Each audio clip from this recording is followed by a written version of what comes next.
से मिलेगी। आजादी हासिल करने के दो तरीके दुनिया वालों ने बताए। एक, हथियार बंद आंदोलन चलाना होगा। दो, जन आंदोलन चलाना होगा।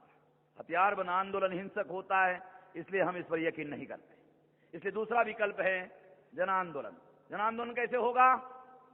तो जन आंदोलन कैसे होगा?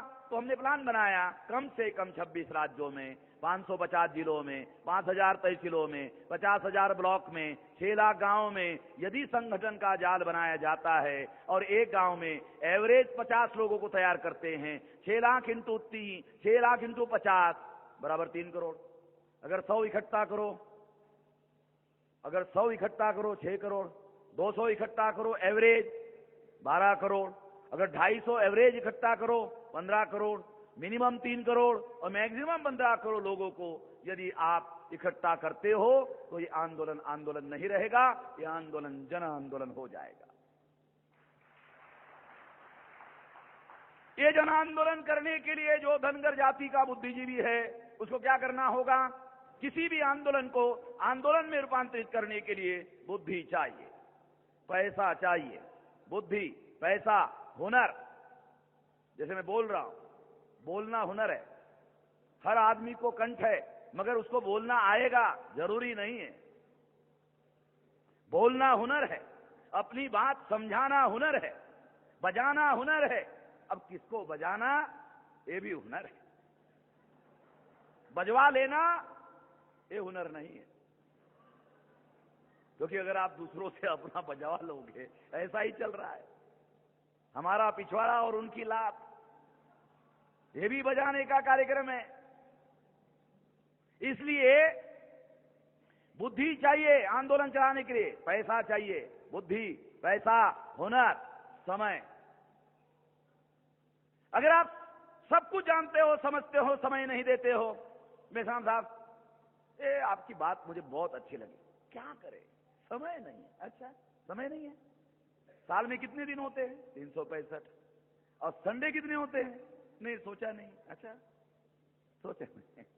साल में 365 दिन में 52 संडे होते हैं, 52 सैटरडे होते हैं, 104 दिन की छुट्टी, 30 दिन का अर्न लीव, 134 दिन, 18 दिन नेशनल हॉलीडे, 34 और 18 52, 15 दिन CL 167, और उसके बाद में और बहुत सारी छुट्टियां हमारे लोगों को है। लगभग 20 दिन की मेडिकल लीव, अगर 10 दिन पूरा मानो तो 67 और 2 77, 4 दिन रिस्ट्रिक्टेड हॉलीडे, 2 दिन कलेक्टर डिक्लेयर, 183 डेज की छुट्टी 365 दिन में, आधे साल से आधा दिन ज्यादा।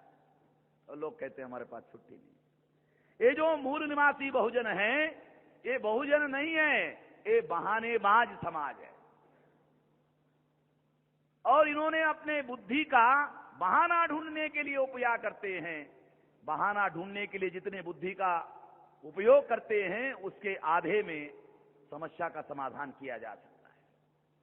इसलिए बुद्धिजीवी वर्ग को ये 5 साधन, आंदोलन को आंदोलन बनाने के लिए, आंदोलन को आत्मनिर्भर बनाने के लिए, स्वाभिमानी बनाने के लिए, स्वावलंबी बनाने के लिए, जो आंदोलन स्वाभिमानी होगा, स्वावलंबी होगा, जो स्वावलंबी होगा वही स्वाभिमानी होगा। और जो स्वाभिमानी होगा वो टिकट मांगने के लिए नहीं जाएगा। जो टिकट मांगने के लिए नहीं जाएगा वो क्या करेगा? वो टिकट अपने खुद पैदा करेगा।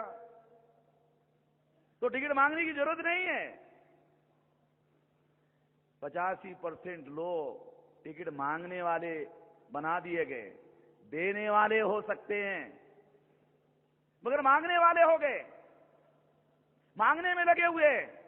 इसलिए हम लोगों को ये राष्ट्रव्यापी आंदोलन निर्माण करना होगा। अगर राष्ट्रव्यापी आंदोलन निर्माण करते हैं, आंदोलन जन आंदोलन में रूपांतरित करते हैं तो क्या होगा? आंदोलन को जन आंदोलन में रूपांतरित करते हैं तो क्या होगा?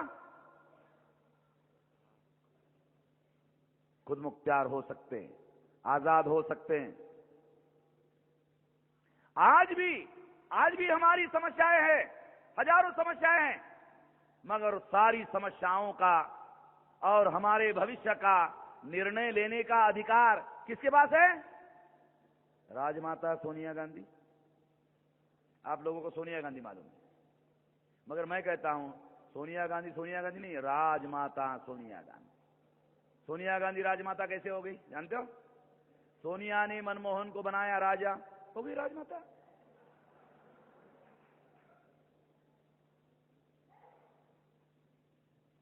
महात्मा राहुल गांधी, आप लोग सोचते होंगे तो राहुल गांधी, अरे महात्मा कब से हो गया? राहुल गांधी के शरीर में लगता है आजकल महात्मा गांधी की आत्मा घुस गई। और घुसने के बाद राहुल गांधी क्या करता है? वो दलित के घर में जाके सोता है। जिस दिन दलित के घर में खाना पकता है उसी दिन राहुल गांधी उसके घर में जाके सोता है। दलित राहुल आया करके भूखा रहता है, राहुल को खाना खिला देता है, खुद भूखा रहता है, राहुल को खाना खिला देता है। दूसरे दिन अखबार में खबर आती है राहुल गांधी दलित के घर में जाके सोया। खबर आनी चाहिए थी दलित ने भूखा रहकर राहुल को खिलाया। उल्टी साली खबर भी साली उल्टी आती है, खबरें भी साली उल्टी लिखी जाती है। इस देश का रिवाज है, उल्टा इतिहास लिखने का रिवाज है। सारा रिवाज ही उल्टा लिखने का है। हमारे हनुमान ने सीता को बचाया, राम महान हो। राम झाड़ झंकर को जाके पूछ रहा था मेरी सीता कहाँ है, मेरी सीता कहाँ है, मेरी सीता कहाँ है। वो तो झाड़ के पास जाकर के पूछ रहा था, और जब पूछ रहा था तब हनुमान श्रीलंका में जाकर सीता को बचा रहा था। जिस हनुमान ने सीता को बचाया उसको इन लोगों ने पूछ लगाया। नहीं समझते नहीं हो?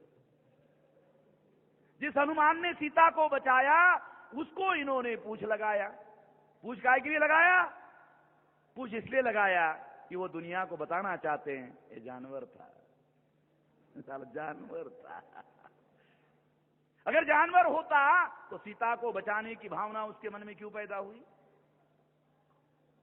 जानवर होता तो सीता को बचाने की भावना क्यों पैदा हुई?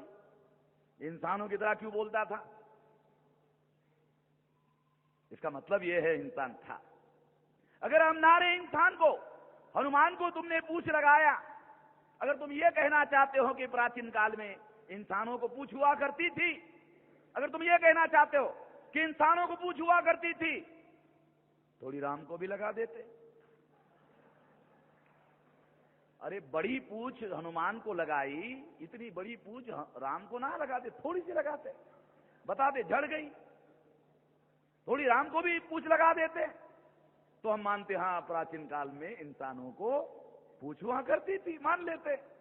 मगर हमारे हनुमान को लगा दिया, उनको नहीं लगाया। इससे सिद्ध होता है कि वो हमारे हनुमान को जानवर बताना चाहते हैं। इतिहास उल्टा लिखने का रिवाज है।